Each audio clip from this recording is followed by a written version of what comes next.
sua gestação, sobre a questão da trombofilia. Conta aí pra gente, como é que foi essa questão?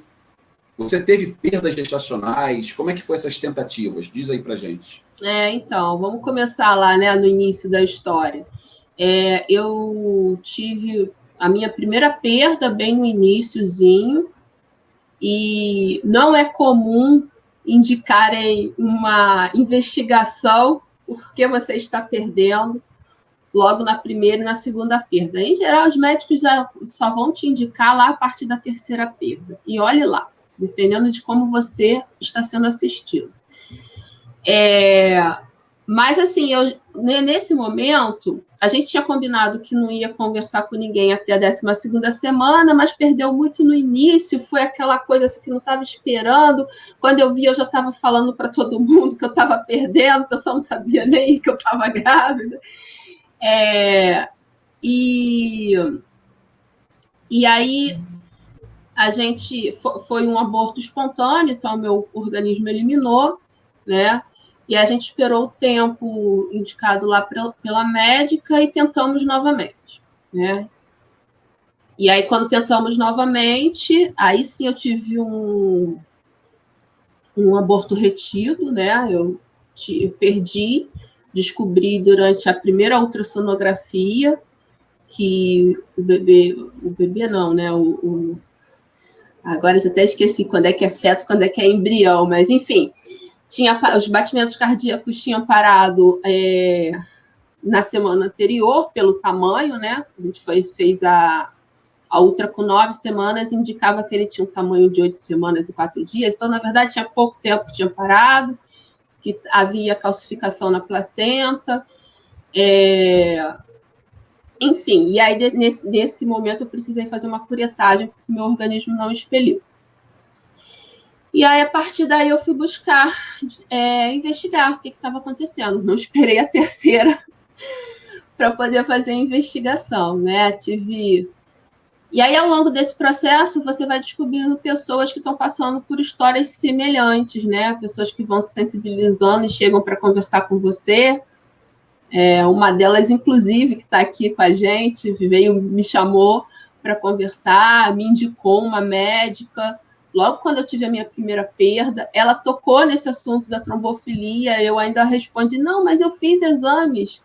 Só que eu não tinha feito exames com uma médica especialista, né?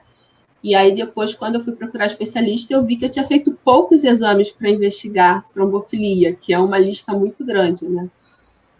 E foi assim que a gente descobriu a doença, né? Fazendo essa investigação.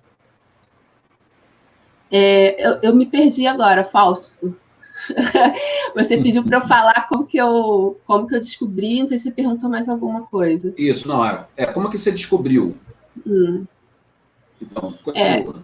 Então, aí a gente foi nessa médica especialista em aborto. Deixa eu te fazer uma pergunta. Houve algum caso de anemia que você investigava, alguma coisa assim? Ah, sim, obrigada, né? Isso que é bom um entrevistador que estuda o caso antes para ajudar a entrevistar. É um bate-bola aqui, pessoal, é um bate-bola. Então a gente vai. Então, logo quando eu terminei o doutorado, eu descobri que eu estava com uma anemia bem intensa. Assim, bem intensa, do tipo que o médico, quando viu meus exames, falou assim, você não está sentindo falta de ar quando anda? Você não... Eu falei, não, passei a sentir depois que ele falou, né? E aí a gente passou um ano investigando e não descobria a causa, né? E aí, depois de um ano, eu cheguei aí no hematologista, cheguei aí do estômago, gastro, né? Fui um monte de especialista, fiz um monte de exame, me reviraram, não acharam nada. Fora os exames que eu já fazia normais ginecológicos, né? De acompanhamento. E a gente não achou nada. Passou um ano, eu fui voltar no hematologista, tive que trocar, porque o médico não estava mais atendendo. E aí, nisso que eu troquei, eu encontrei uma hematologista que foi muito incisiva, né? Ela falou, só tem 3 formas Ou você não está ingerindo, ou seu organismo não está absorvendo, ou você está perdendo mais do que está ingerindo. Ingerindo, pelo seu histórico alimentar, você se alimenta bem. A absorção, pelos exames que você trouxe já para mim, desse período que você está investigando, você não tem problema de absorção. Então, você só pode estar perdendo. Tá perdendo como? Aí ela acho que o X da questão foi aí. Quanto que você perde no seu ciclo mensal? Você perde de sangue, né, no seu ciclo mensal. Eu fiquei pensando, nunca tinha parado para ficar contando. Aí eu falei para ela, normal. Ela, normal quanto? Aí eu falei, uns 6 a 8 absorventes noturnos. Ela é muito. É muito. E aí, junto nesse momento aí, saiu o resultado que eu tinha feito de uma ultra e apareceram alguns miomas, né? E aí, então, na verdade, a causa da minha anemia eram os miomas, que eram muito pequenos, mas que estavam fazendo um estrago. E aí eu precisei fazer a cirurgia. Antes mesmo da tentativa de engravidar. Então, na verdade, eu parei de evitar engravidar nesse processo aí que eu estava investigando, porque um dos médicos falou que podia ter competição na absorção por conta dos hormônios, enfim, blá, blá, blá, blá, blá. E aí, como eu já tinha concluído o doutorado, já não estava mais com medo da possibilidade de engravidar, eu simplesmente parei. Então, foi aí que a gente começou a tentar sem tentar. A gente parou de evitar. O interessante é que você falou, essa sua fala em relação à questão da médica, que ela fez uma pesquisa, ela fez uma pergunta simples. Quantos absorventes você gastava para poder saber, ter um parâmetro? Eu gostaria que você que está participando aqui da nossa conversação aqui com a Cláudia, você tinha esse conhecimento que a quantidade de absorvente seu vai ditar algum parâmetro? Às vezes a sociedade em si, ela não tem essa informação, né? Essa informação, acredito que a minha esposa não tinha essa informação até você contar essa história, né? Então, é muito interessante a sua fala sobre a quantidade de absorvente que chamou a atenção da médica, né? Sim, sim. Desculpa, é que eu estava olhando aqui a pergunta do Rodrigo, mas é verdade. Assim, é aquela questão, né? Você ter perguntas-chave para serem feitas, né? E a questão da trombofilia, quer dizer, foi aí eu descobri a anemia, tratei, depois comecei a tentativa das gestações, engravidei, perdi, aí descobri a trombofilia, né? Eu já vou até aproveitar que eu estou falando do assunto, eu estou vendo que tem uma pergunta aqui da Angelissa, né, sobre o diagnóstico. Eu fiz, assim, 20 exames de sangue para poder... Desculpa, gente. 20 exames de sangue para poder investigar, né? A trombofilia ela pode ter uma característica genética ou adquirida, né? Hereditária ou adquirida. Então, assim, nesse primeiro momento, eu descobri que eu tinha uma característica genética, a minha era hereditária, né? Da primeira gestação, da primeira não, né? Que na verdade foi a terceira e essa agora é a quinta, tá? Que eu tive uma perda entre essas duas. Da terceira gestação para essa quinta agora, que é a que eu estou vivendo, eu repeti os exames não genéticos, repeti os outros, e aí também deu positivo para um item de trombofilia adquirida, né? Que é o antinúcleo, que deu positivo. Então, nesse momento, eu tive 2 indicativos positivos para trombofilia. Aí você fez um tratamento, né? Descobriu assim. Vou ver se consigo passar um videozinho aqui.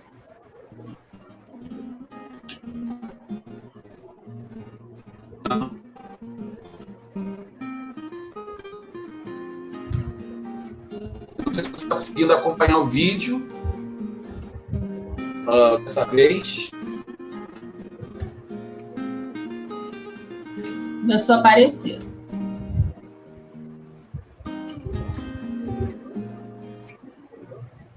Bem, aqui acabou aqui. Então, eu estou vendo aqui diversas seringas, né? Em formatos de coração, que fez ali. Como é que foi o tratamento sobre a trombofilia? Então, a trombofilia é uma condição que mostra uma tendência para a gente desenvolver um coágulo no vaso sanguíneo, né? Em outras palavras, pode entupir o seu vaso sanguíneo, né? Pode formar um trombo, que é a outra palavra que a gente usa para o coágulo. E aí você pode ter um AVC, você pode ter uma trombose, né? A gente ouve muito falar de trombose, associar trombose com a pessoa com a perna inchada, né?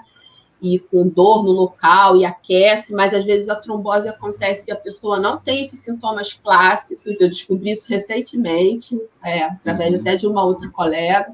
Então, esses são os principais problemas que podem acarretar. E se acarretar quando a mulher está gestando, o coágulo pode ser formado ali no cordão, né, ou na placenta, e aí você vai ter problemas do tipo de sofrimento fetal, abortos recorrentes, né, até a mulher descobrir que tem um problema e tratar. Então, o tratamento, como é uma questão de um coágulo, o tratamento é usar os anticoagulantes. Para gestante, em geral, são usados, o nome comercial é o Clexane, né? Tem vários nomes, mas é a enoxaparina, que é o nome do medicamento. Então, essas injeções aí que vocês já veem nas imagens, são as injeções, picadinhas do amor, que a gente chama, né? Que são as picadinhas diárias que a gente aplica ou na barriga, ou na coxa, né? É uma injeção intramuscular, né? Então, você precisa aplicar diariamente. Então, assim, quando você descobre que já tem o problema, como aconteceu comigo, você passa a fazer o uso preventivo, né? Profilático, né? Que chama. Então, assim, eu e outras mulheres que vivem essa situação, geralmente o que é recomendado é usar essas injeções, que são os anticoagulantes, diariamente, porque a ação dela é por 24 horas. Né? E, às vezes, também a aspirina, que também ajuda nessa questão do afinar o sangue. Aí eu te faço uma pergunta. Aqui vai até em encontro às perguntas que o Rodrigo Moura ele colocou, né? Ele colocou: existe algum tipo de sintoma, existe algum tipo de sinal que a pessoa tem que ficar alerta, a mulher pode ficar alerta e falar assim, conversar com o seu médico? E que médico ele deveria procurar?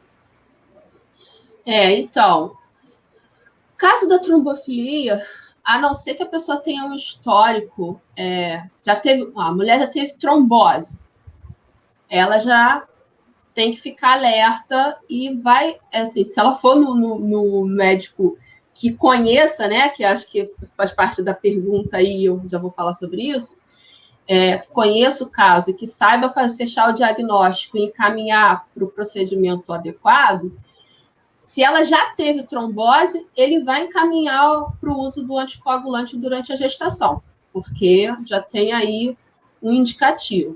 Agora, para mulheres que nunca tiveram nenhum histórico dessas doenças, a gente não sabe, porque, em geral, os médicos não passam esses exames como naquela lista de exames. Até quando você fala assim, quero engravidar, quais exames a gente pode fazer para saber se eu estou pronta para engravidar? Esses exames não costumam entrar nessa lista. Em geral, só passam exames para avaliar se você tem trombofilia depois que você está apresentando algum fator, né? Ou os abortos, né? Até as perdas tardias que chamam, né?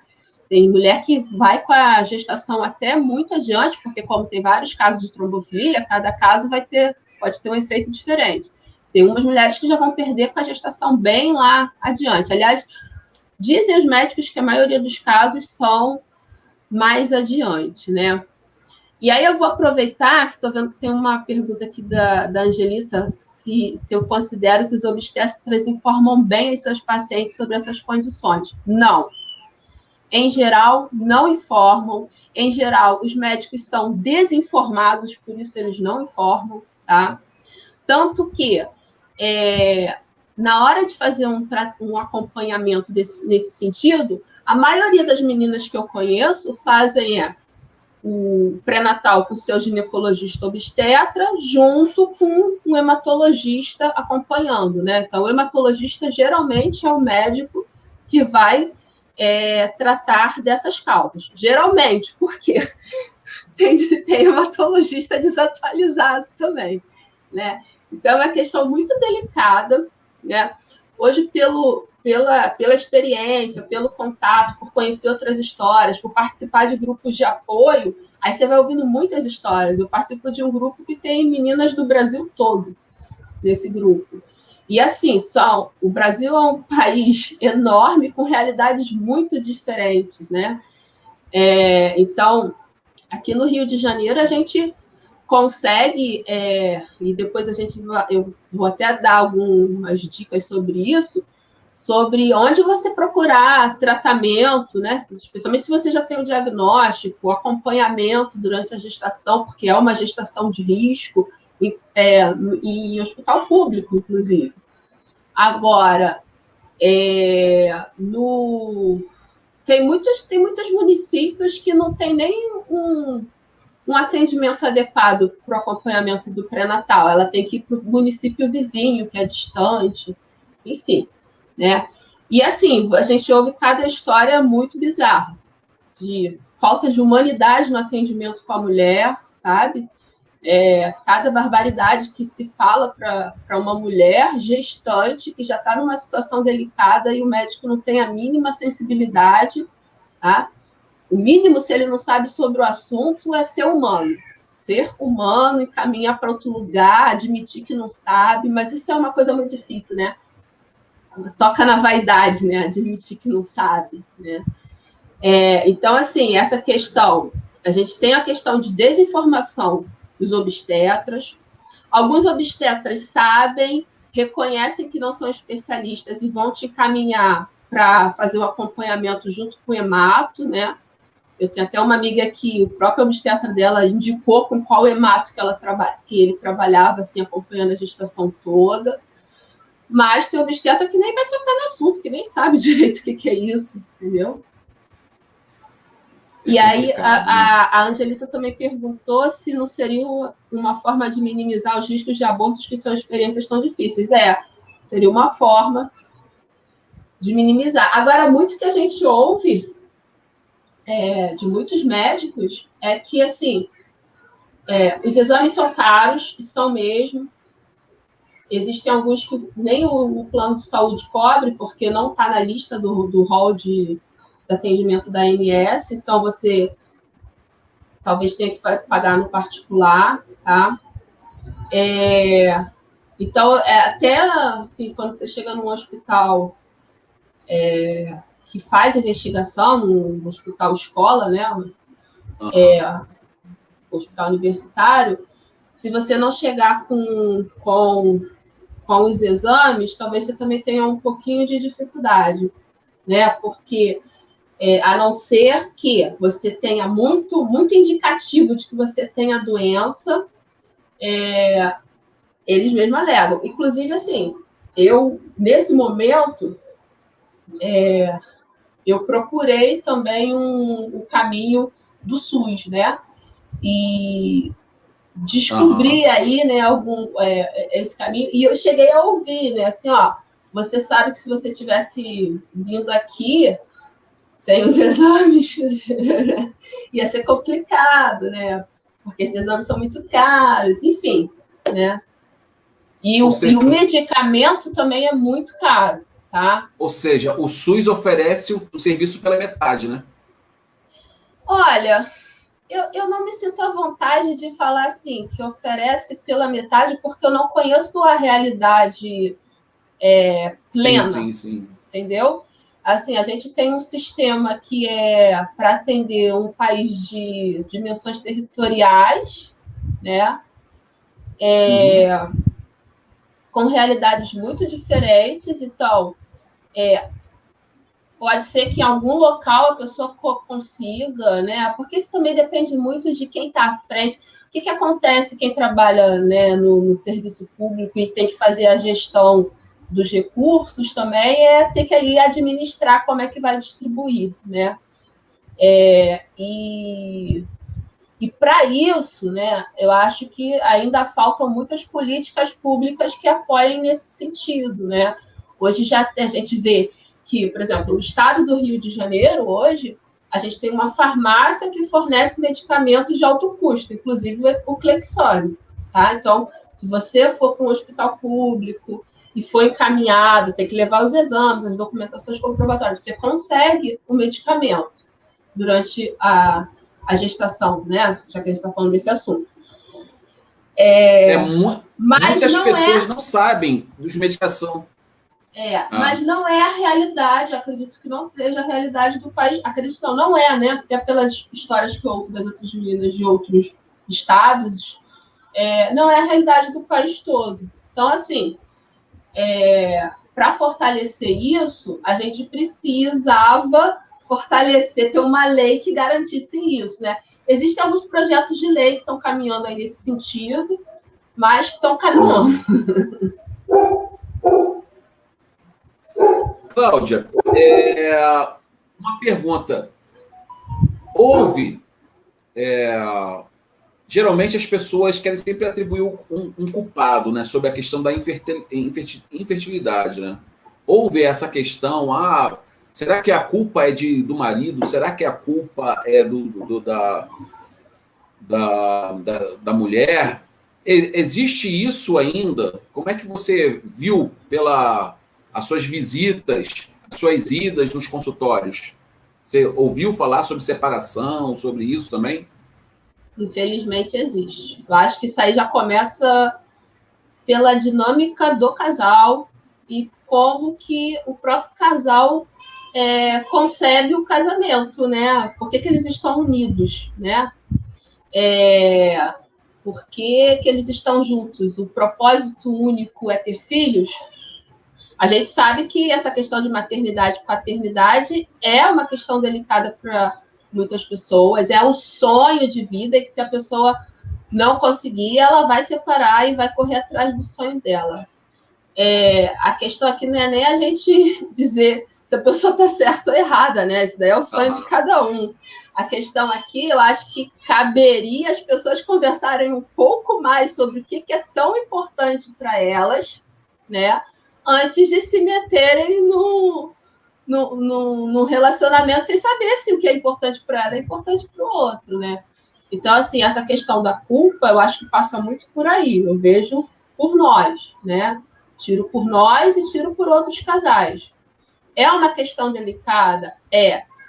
Mesmo conversando, depois pode ter problema? Pode, mas eu acho que tendo uma conversa antes, se alguém tem um sonho muito vívido em relação a esse assunto, eu acho que é bom conversar antes para saber se o outro não está no extremo oposto, né? Senão, acho que é melhor já cada um seguir seu caminho.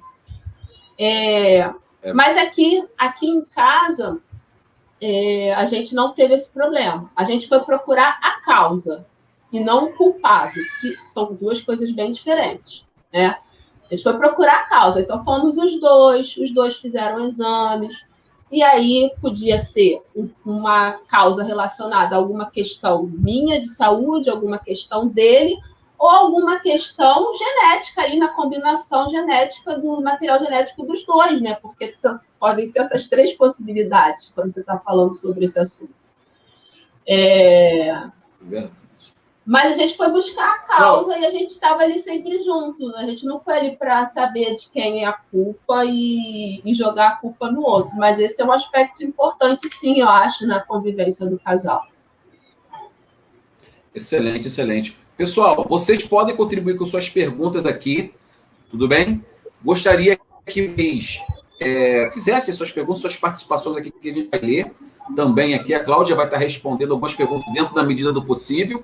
Eu gostaria que você se inscrevesse aqui no canal, porque no dia 20 vamos também estar falando sobre filhos de adoção, né? Os adotantes, pessoas que não conseguiram gerar filhos, mas procuraram a adoção e conseguiram realizar, através da adoção, o sonho da maternidade. Tudo bem?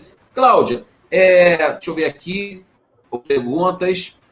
Geralmente os médicos só começam a investigar a partir de abortos recorrentes. O sofrimento é gigantesco. Vou ler alguns comentários. Vamos lá. Você disse se você concorda. Qual é a sua opinião, Cláudia? Geralmente os médicos começam a investigar a partir de abortos recorrentes. O sofrimento é gigantesco. Isso a gente já conversou, né? Uhum. Então, deixa eu ver aqui. Cláudia, eu li que a trombofilia aumenta em 4 a 5 vezes as chances de uma tromboembolia em grávidas. É necessário fazer um tratamento pós-gravidez? Excelente pergunta, Angélica. Legal. Angelissa. Angelissa. É diferente o nome dela. Meu óculos aqui, eu vou pegar meu óculos. Me perdoa, Angelissa, me perdoa. Porque aqui a autoridade é você, então fala autoridade, participa aí. Então, é importante sim, tanto que o tratamento é durante a gestação e até o momento do puerpério, né? Então, eu estou usando as injeções anticoagulantes até o final da gestação. Aí depende se vai ser parto normal, se é parto cesárea, tem uma indicação aí, se para ou se não para, e quando para, né? E após o nascimento, a gente tem a indicação de usar geralmente por pelo menos mais 40 dias, porque aí o risco é para a mulher, né? Porque aí ainda mais se você passar por uma cesárea e tal, né? Toda a cirurgia, para quem tem trombofilia, toda a cirurgia é um risco muito grande, né? De você desenvolver um trombo, esse trombo sair ali daquele local e, de repente, parar lá no pulmão, que seria essa tromboembolia. Né? Tromboembolia.